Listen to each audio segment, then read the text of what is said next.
ఇప్పటికే పెన్షన్ల విషయంలో అవ్వాతాతలపై కుట్రలు చేసిన చంద్రబాబు కూటమి పేదలకు ఇతర పథకాలు అందకుండా ఫిర్యాదులు చేస్తూ మోకాలడ్డుతోంది. 5 ఏళ్లుగా అమల్లో ఉన్న పథకాలకు సహజంగానే ఎన్నికల సంఘం ఎలాంటి అడ్డు చెప్పదు. కానీ ఇన్పుట్ సబ్సిడీ, వైఎస్ఆర్ చేయూత, ఈబీసీ నేస్తం, విద్యా దీవెన లాంటి పథకాలకు డీబీటీ ఇవ్వకుండా పచ్చమూకలు కుట్ర పన్నుతున్నాయి.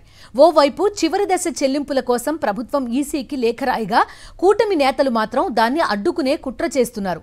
వివిధ మార్గాల్లో ఎన్నికల సంఘంపై ఒత్తిడి తీసుకొస్తూ పేదలకు లబ్ధి చేకూరకుండా కుటిల యత్నాలు చేస్తున్నారు చంద్రబాబు అండ్ కో. పూర్తి డీటెయిల్స్ అందిస్తారు మా కరెస్పాండెంట్ సతీష్.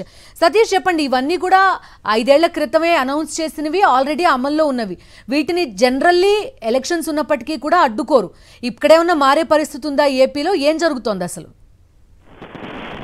రాష్ట్ర ప్రభుత్వం ఇప్పటికీ ఎన్నికల సంఘానికి సంబంధించి ఈ డీబీటీ పథకాల అమలుకు లేఖ రాసింది. అయితే తెలుగుదేశం పార్టీ ఇప్పటికే ఏ విధంగా అయితే పెన్షనర్లకి అవస్థలు తీసుకొచ్చిందో, ఇంటింటికి పెన్షన్ పంపిణీని అడ్డుకొని, వాలంటీర్ల ద్వారా పెన్షన్ పంపిణీ జరగకుండా అడ్డుకొని, ఆ పెన్షనర్లు ఆ మరణానికి కారణమైనటువంటి తెలుగుదేశం పార్టీ వైఖరి ఇంకా మారలేదు. ఇప్పుడు డీబీటీ పథకాల చెల్లింపులు కూడా అడ్డుకునేందుకు ప్రత్యక్షంగాను పరోక్షంగాను ఒత్తిడి తీసుకొస్తుంది ఎన్నికల సంఘం పైన.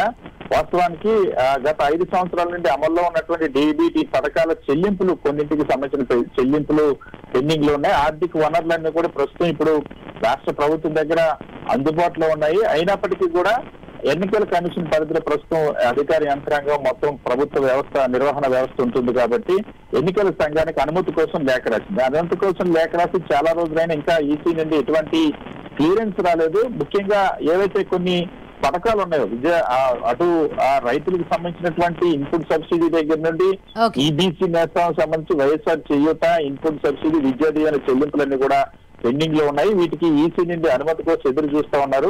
బీజేపీతో పొత్తు పెట్టుకున్నటువంటి తెలుగుదేశం పార్టీ ఈసీ పైన పరోక్షంగా ఒత్తిడి తీసుకొచ్చేటువంటి ప్రయత్నం, ఫిర్యాదుల ద్వారా ఒత్తిడి తీసుకొచ్చి చెల్లింపులు జరగకుండా పేద లబ్ధిదారులకి, మహిళలకి, విద్యార్థులకు, రైతులకు ఇబ్బందులు పెట్టే ప్రయత్నం చేస్తుంది. దీన్ని వైఎస్ఆర్ కాంగ్రెస్ పార్టీ తీవ్రంగా ఖండిస్తుంది. ఈసీ నుండి ఎప్పుడు స్పందన వస్తుందని ప్రభుత్వం ఎదురు చూస్తుంది. Okay Satish, thank you.